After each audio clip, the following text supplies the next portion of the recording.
MR constructions వాళ్ళు గుంటూరుకు 3 వైపులా 3 మంచి అపార్ట్మెంట్స్ నిర్మిస్తున్నారు. లాంలో రాధాకృష్ణ, గుజ్జనగూడలో యువి అర్బనైట్, తెనాలి రోడ్ లో కేవీ రెసిడెన్సీ. ఎంఆర్ కన్స్ట్రక్షన్స్ మీ ఇంటిని అందంగా నిర్మిస్తాం.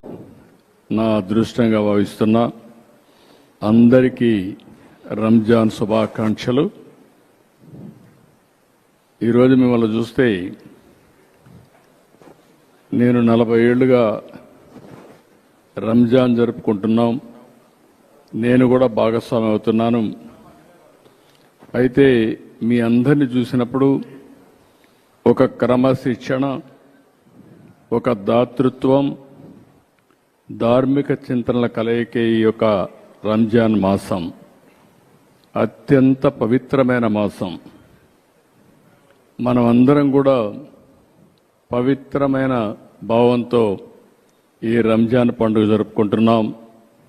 ఈరోజు మీరందరినీ చూస్తే ఉదయం నుంచి ఇప్పటి వరకు నీళ్లు కూడా తీసుకోకుండా ఇప్పటి వరకు దీక్షలో ఉన్నారు. ఒక కఠినమైనటువంటి దీక్షతో ఉన్న మిమ్మల్ని మనస్ఫూర్తిగా అభినందిస్తున్నాను. ఇది ఒక గొప్ప ఆచారం, పవిత్రమైన ఆచారం.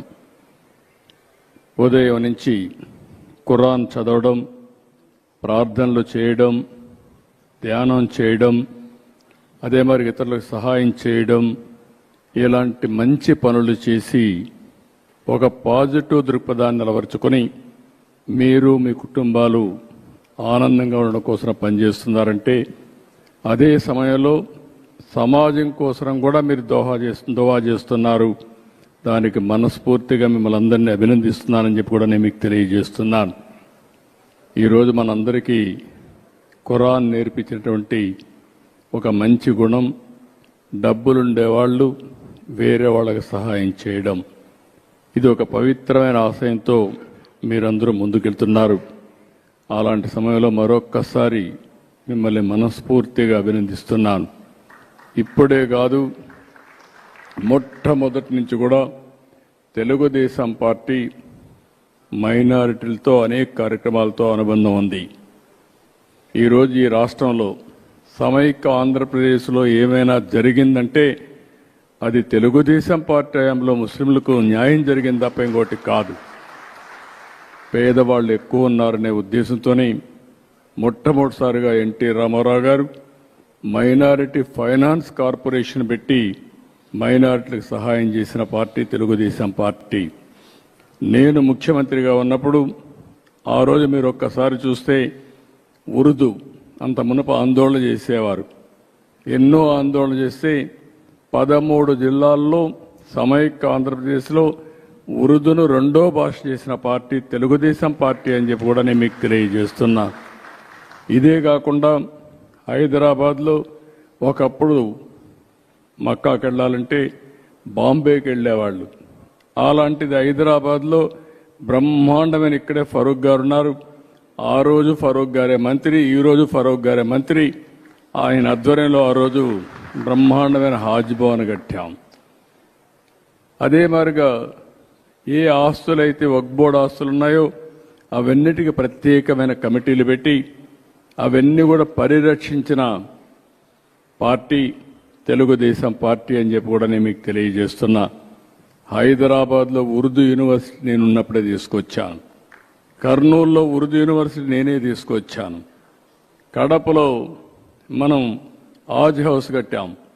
ఇక్కడ కూడా ఆజ్ హౌస్ ఫౌండేషన్ వేస్తే వీళ్ళు వచ్చిన తర్వాత అది కూడా తీసేసే పరిస్థితికి వచ్చారు. రంజాన్ తోఫా ఇచ్చాం. అదే సమయంలో ఆడబిడ్డల కోసం ఆ రోజు 163 కోట్ల రూపాయలు ఖర్చు పెట్టి దుల్హాన్ ఇచ్చాం. ఇలాంటి 1-2 కార్యక్రమాలు కాదు, మొట్టమొదటిసారిగా మౌజములకి, ఇమాములకి హాన్రోరియం ఇచ్చిన పార్టీ తెలుగుదేశం పార్టీ అని చెప్పి కూడా నేను మీకు తెలియజేస్తున్నా. ఈరోజు మళ్ళీ 5,000 రూపాయలకు పెంచాం, 10,000 రూపాయలకు పెంచాం. ఎవరైతే ఇమాములు ఉంటారో వాళ్ళు ఎలిజిబిలిటీ ఉంటే ప్రభుత్వ కాజీల కింద వాళ్ళు నియమించే పరిస్థితికి వచ్చాం. ఆర్థిక సహాయం చేశాం, అనేక కార్యక్రమాలతో ముందుకు పోయాం. ఈరోజు నేను ఒకటే మీకు తెలియజేస్తున్నా, ఈ సంవత్సరం బడ్జెట్లో మీరు ఒకసారి చూస్తే 5,000 కోట్ల రూపాయలు, 5,300 కోట్లు పెట్టాం. పోయిన సంవత్సరానికంటే 1,300 కోట్ల రూపాయలు ఎక్కువ పెట్టిన పార్టీ తెలుగుదేశం పార్టీ. అదే మాదిరిగా జీవో నెంబర్ 43 తీసుకొచ్చి వక్ఫ్ బోర్డుని లేనిపోని కాంట్రవర్సీలో పడేసే పరిస్థితికి వచ్చారు. దానివల్ల కోర్టు పోయి అసలు వక్ఫ్ బోర్డే పనిచేయకుండా ఉండే పరిస్థితి వస్తే ఈ ప్రభుత్వం వచ్చిన తర్వాత ఆ జీవోను రద్దు చేసి మళ్ళీ అందరితో వక్ఫ్ బోర్డు కాన్స్టిట్యూట్ చేశాం. ఆస్తులు కాపాడతాం. ఒకటే హామీ ఇస్తున్నా, మత సామరస్యాన్ని కాపాడమే కాకుండా మిమ్మల్ని అన్ని విధాల పైకి తీసుకొచ్చే బాధ్యత తెలుగుదేశం పార్టీ తీసుకుంటామని కూడా మీ అందరికీ హామీ ఇస్తున్నాను. ఈ పవిత్రమైన మాసంలో